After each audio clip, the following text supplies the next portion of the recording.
Hello and welcome to another Craftmas video.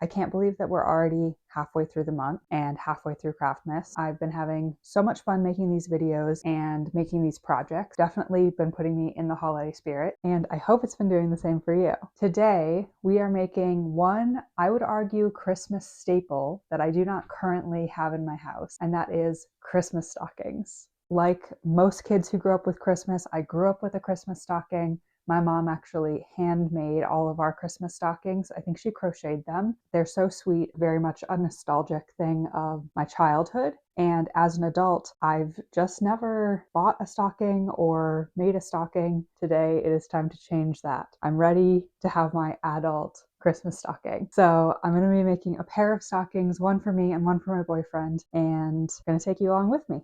And if we haven't met yet, my name is Summer. I love to sew and I love Christmas. And this month I'm combining those loves into a series of videos called Craftmas. Welcome if you're new, and feel free to subscribe if you want to see more.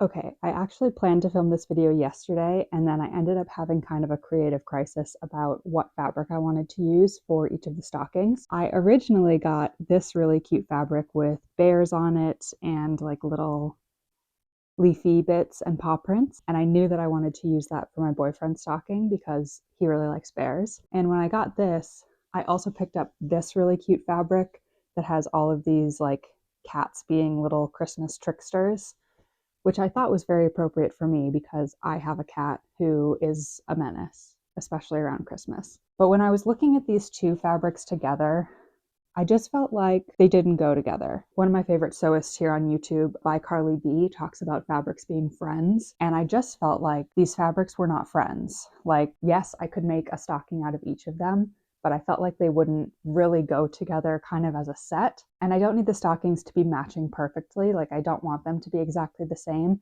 but I wanted them to kind of complement each other. So I took another trip to the store yesterday and ended up getting this really cute fabric that has like little elm leaves and acorns on it. I was just really drawn to the fabric. Plus, I think that these two fabrics are friends. They're definitely different, but they just kind of like go together. I feel like the green in the bears one kind of gets drawn out in this green. This is my favorite color, green. And then while I was at the fabric store, I wasn't really looking for other fabric, but I came across this really nice waffle knit cotton fabric and thought that this would make a really nice interior for the stockings. The stockings that I'm making are going to be fully lined and have a little cuff on them, and I thought that this waffle fabric would be really nice for that. So we're going to proceed with these fabrics, and I don't know, tell me what you think I should do with this fabric, because I do think it's super fun and playful. Maybe I'll make a small stocking for the cat with this fabric,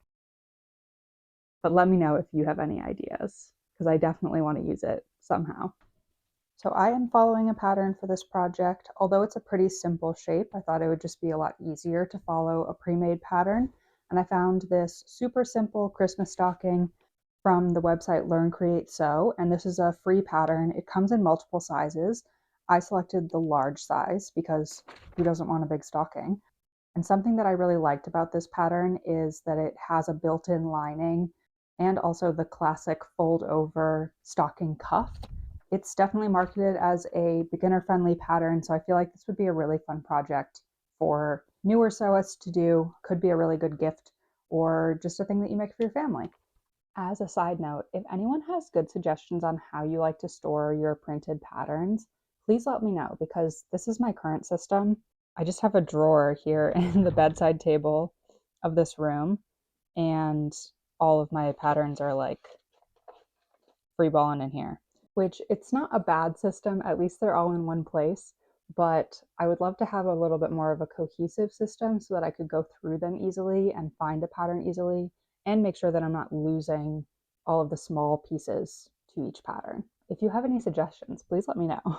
Okay, my pattern pieces are all cut out, so I've got my little bears and my elm leaves. I'm not sure what we're calling this one. And then I also have the lining for both of those. I also went ahead and marked on the lining where the pattern indicated to leave space for turning right sides out, and also the spot where we're going to put a little ribbon loop on each one so that we can hang the stocking. So I believe the first step is to essentially sew everything right sides together. So the main fabric right sides together, and then also sew the lining fabric right sides together. So let's do that. For anyone keeping track, I've still got this loaner machine from my lovely friend Erin. I have taken my machine in and I haven't heard back yet. If you want to follow me on my short form social media, that's probably where I'm going to post any updates that I have about what's actually happening with my machine.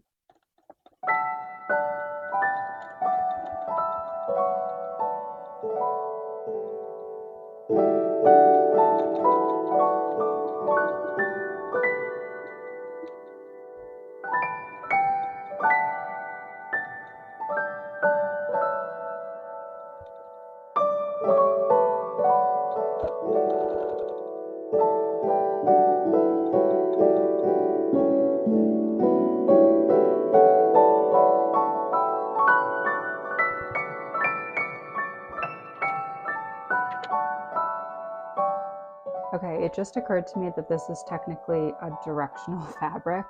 I don't use prints very often, and I think because the print itself is like, I would say a little bit abstract, I just didn't even think about the fact when I was cutting it out that when it gets turned right side out, it's going to be like upside down. The leaves and the acorns are going to be upside down. I probably should have done it the other way, huh? I'm just gonna stick with my gut that told me that this is like kind of an abstract design and probably no one else but me will notice. Whatever, guys. I thought this was gonna be like the easiest project known to man, which I think it is, but trust me to like get something wrong like this on an easy project.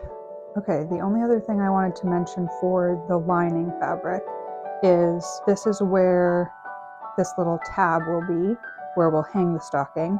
So I've just sandwiched the ribbon in between the right sides of the fabric in a little loop. We'll sew it up right sides together along here, and that way the tab will show when we end up turning the stocking right side out.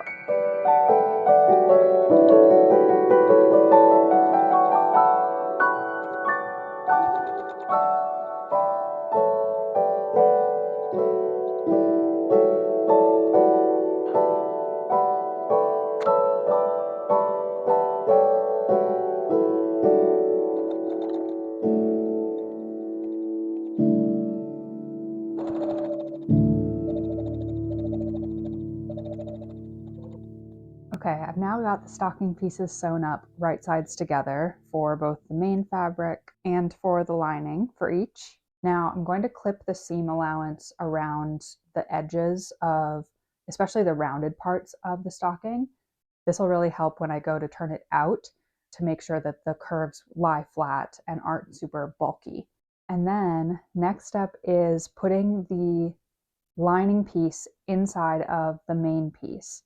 This is where I especially love how this pattern did it. You put the lining piece inside of the main stocking piece and sew around the edge to seal the two together. An added benefit is when we turn this out, all the raw edges will be encased between the main fabric and the lining. You know how much I love not having to finish a raw edge.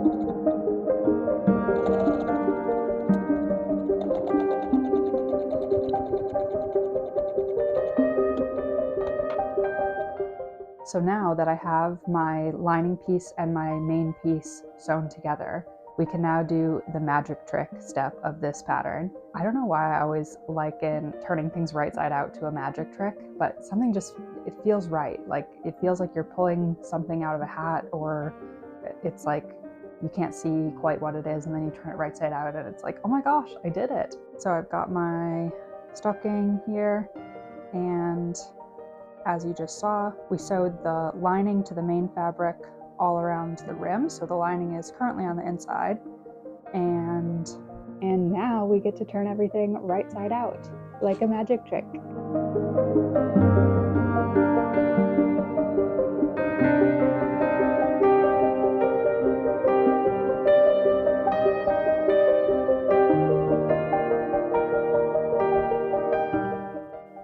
And now the lining bit has to go inside the main bit.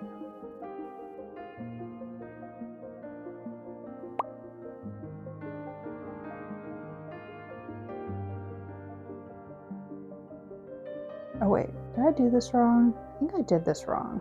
You guys, my magic trick failed. I must have sewed this in the wrong way around. So I realized as I was turning everything right sides out that I should have first turned the lining right sides out and then put it into the stocking, because essentially when everything gets turned out, I end up with the right side of the main fabric but the wrong side of the lining fabric. And so when I push it in, when I put the lining fabric into the main stocking and roll over the cuff, this is the wrong side of the lining. I could have sworn that I read the pattern right. Clearly I didn't. Again, when I do these easy projects, I feel like I just don't pay that much attention to the instructions because I'm like, oh yeah, I got that. And then I make silly mistakes like this. So I'm gonna have to go back and unpick what I did putting the lining and the main fabric together, and then I'll do it again, but I'll do it the right way, and then I'll meet you back here.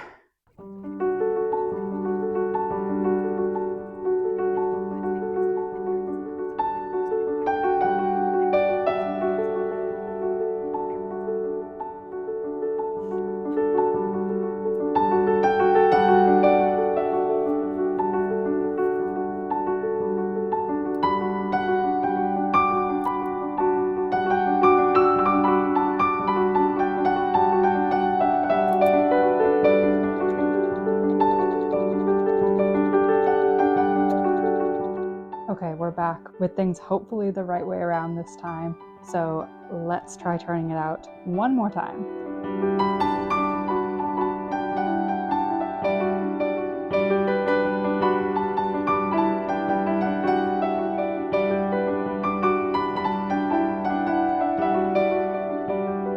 Okay, this is looking better. So now I've got everything right way around. All I've got to do before finishing it is close up this gap that we left in the lining to turn everything right sides out. So I'm just going to do that quickly and then we'll wrap it up.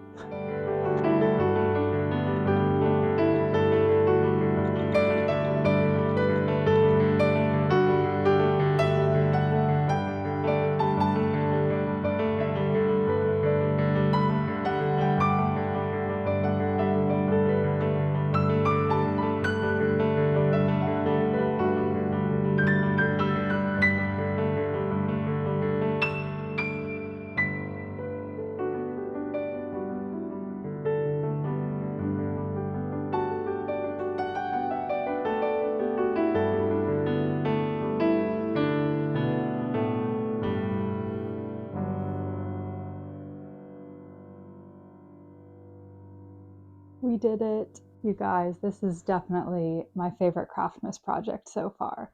I am so happy with how they turned out. There was something like kind of emotional about making these for me. I think I'm a very nostalgic, sentimental person, especially when it comes to Christmas and the holidays. And like I mentioned, these are the first stockings that I'm using as an adult. It feels so special to have made them. There's just something really cool about taking a tradition from your childhood. Stockings were a big part of our Christmas tradition. and transforming it into something similar but new that you can carry on as an adult. So yeah, there's something like really special about this project for me, even though I thought it was just going to be this super quick, just little fun make, which it also was. I will say that this pattern said that it was a 15-minute stocking, and it definitely took me more than 15 minutes. Obviously, when I'm filming, it takes a lot longer, and I made a couple of like hiccups that I had to go back and redo, but it was longer than a 15-minute pattern. Anyway, I can't wait to put just like little bits in for Christmas, and yeah, I can't wait to show it to Dan and see what he thinks as well. I think that's it for today. This was a quicker make, and I'm planning to have another kind of quick make for you on Saturday. And then the following Tuesday is the 24th, Christmas Eve, and that'll be the last video of Craftmas.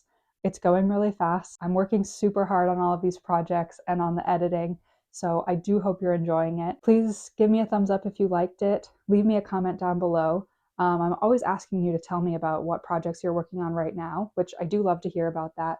But maybe today, tell me about a tradition that you love for the holidays. Could be something that you did as a kid or something that you do now, but I'm always looking to grow my holiday traditions. So I would love to hear what sort of things you get up to this time of year that you absolutely love. And yeah, subscribe if you haven't already. Super, super grateful for those of you who have already subscribed. It's really fun to see this community growing. I always try to treat these videos like I'm just chatting with a friend about a project that I'm working on. So thank you to all the friends who are here. All right, we'll see you again on Saturday.